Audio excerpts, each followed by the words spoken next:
And today, we share an excerpt from that extraordinary interview. Intuition. What is it? Intuition is the only way to arrive at truth, even when rational concepts or intellectual capacities fail. Because you can rationalize, bring it into rational terms only what is not absolutely unique. But if you are confronted with a phenomenon which is unique, which never will recur, which only once appears and confronts you, you have to resort to intuition. Because intuition can handle the unique things that only once and only here and now are confronting you. For instance, on the moral level, what takes over intuitive means is our conscience. Conscience is not just the superego, as the superego being the introjected father image, as Sigmund Freud taught us.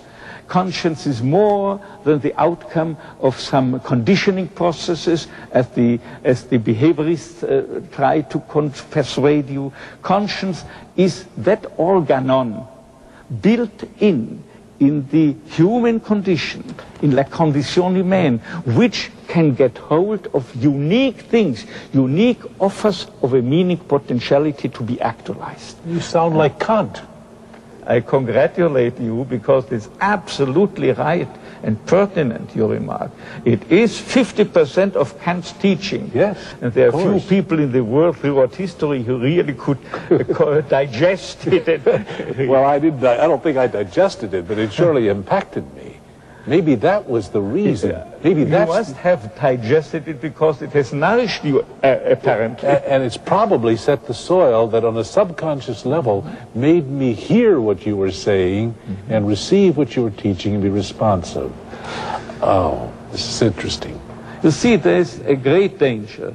Scientists are often reductionists. That is, they try to reduce the great human phenomena to something lower, to something that you find also on the subhuman level.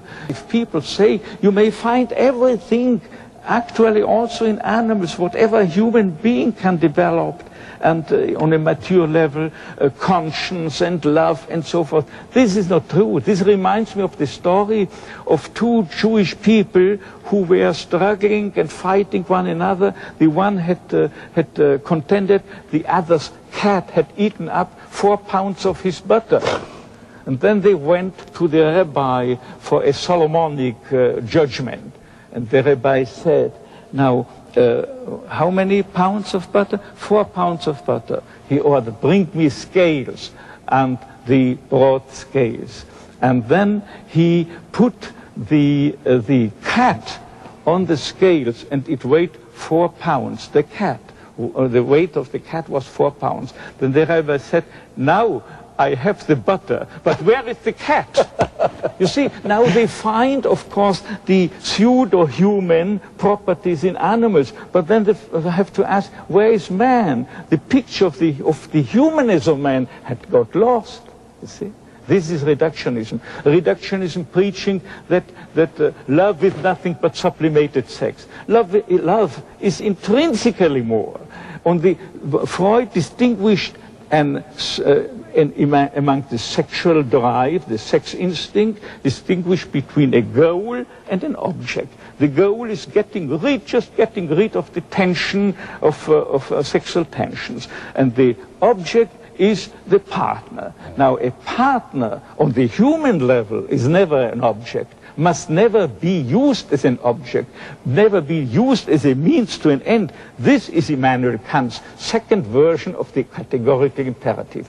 A human being must never be used merely as a means to an end. And so only on the human level you reach the that stage where the partner has been recognized and acknowledged as a human subject, not an object just to be used. But one step farther, one step higher, love is starting. Because in love, you not only recognize the humanness of your partner, but also the uniqueness of his or of him or of her.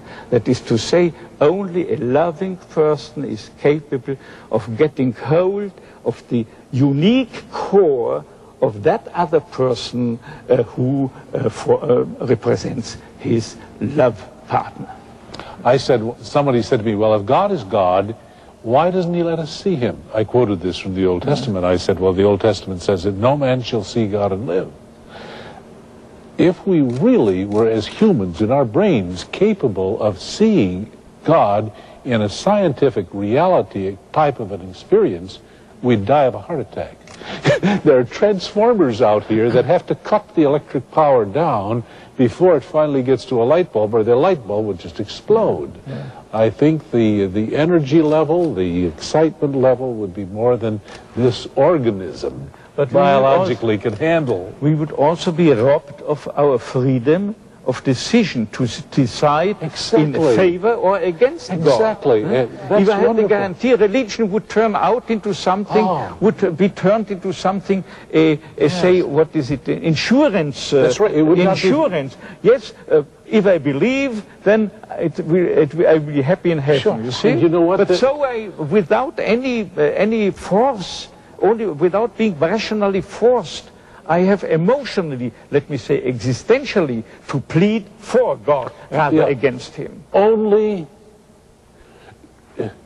if God, well, if proof is possible, then faith is impossible. Right, right. I once said in one of my books, God's existence cannot be proved, as is the case, for instance, if we discover some traces of an animal, you see, right. in term, or what is it, footprints in form of geological fossils. Fossils. God is not a died out fossil that we can, whose traces we may discover and then say we have a proof there, but God is more than a fossil. Absolutely. Tell me, are there true materialists and secularists? And if they really are what they pretend to be, are they not less than a whole, true, human being? To my personal conviction, according to my only persuasion, I would say they are not consciously, but unconsciously, they still harbor, they still retained a directedness toward what you called transcendence. But not, I must, as a medical professional, as a psychiatrist, whose clientele had always been a representation of religiously oriented and atheistically or agnostically oriented patients. I have to be strictly neutral. I'm never allowed, in contrast to you, for instance, never allowed, as it were, in extreme cases, to impose my Weltanschauung to anyone else. That's why I became a minister and not a psychiatrist. I thought about in my college days, maybe I should become a psychologist and psychiatrist. But I really felt, Dr. Frankl, that there are some human predicaments that are caused by the value system. And if I couldn't impose my value system into the therapeutic situation. You retain the freedom to speak out your own convictions and beliefs. In what I am.